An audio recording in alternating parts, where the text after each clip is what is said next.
ಏನು ಏಕೆ ಇದು ಮಾಡ್ತಿದ್ರಾ? ನೋಡು, ಹೇಳೋದು ಕೇಳು. ಅದೇ ನನಗೆ ಗೊತ್ತಿಲ್ಲ. ನೀವೇನು ಹೇಳಿದ್ರು ಅಷ್ಟೇ, ನಾನು ಕೇಳೋದಿಲ್ಲ. ನನ್ನ ಮಗಳೇ ಅವನ ಮನೆಗೆ ಸೊಸೆಯಾಗಿ ಹೋಗಬೇಕು. ಸಾನುಜ, ನೀನು ಏನು ಹೇಳ್ತಿದ್ದೆ? ಮದುವೆ ನಡೆಸಿ ಬಿಡಲ್ವಾ ನೀನು? ಲೂಸಾ ನೀನು? ಹೌದು, ನಾನು ಲೂಸೆ.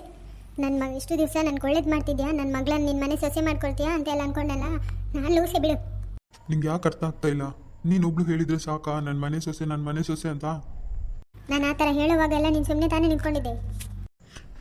ಈಗ ನೀನು ಹೀಗೆ ಹೇಳ್ತಿದ್ಯಾ ಯಾಕೆ? ರಾಜು ನಿನ್ನ ಮಗ ತಾನೇ, ನೀನು ಹೇಳಿದ್ರೆ ಕೇಳೋದಿಲ್ವಾ? ಅವತ್ತು ಹೇಳಿದ್ದೆ ನೀನು ಹೇಳಿದ್ರೆ ಕೇಳ್ತಾನೆ ನಿನ್ನ ಮಗ ಅಂತ. ಯಾಕೆ ಈಗ ನಿಂಗೆ ಹೇಳೋದಕ್ಕಾಗಲ್ವಾ ಮಂಜು ನಿನ್ನ ಮನೆ ಸೊಸೆನೆ ಅಂತ?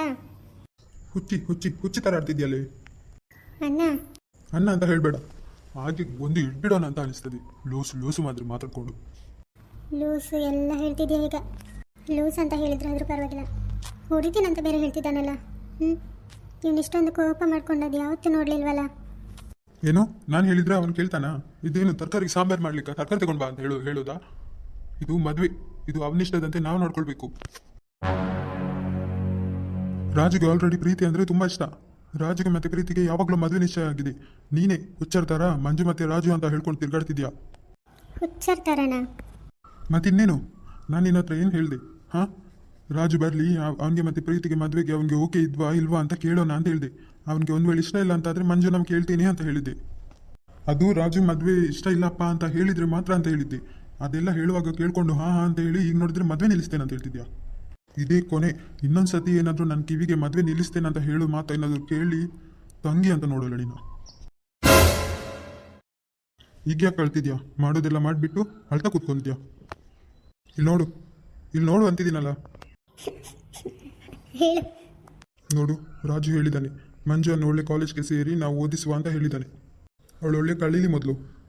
ಬರುವ ವರ್ಷನೇ ಅವಳನ್ನು ಕಾಲೇಜ್ಗೆ ಸೇರಿಸ್ತೇನೆ. ಅವಳದೊಳ್ಳೆ ಕಲ್ತಾದ್ಮೇಲೆ ಒಂದು ಒಳ್ಳೆ ಹೊರ ನೋಡ್ಕೋದು ಕೂಡ ನಂದೇ ಜವಾಬ್ದಾರಿ.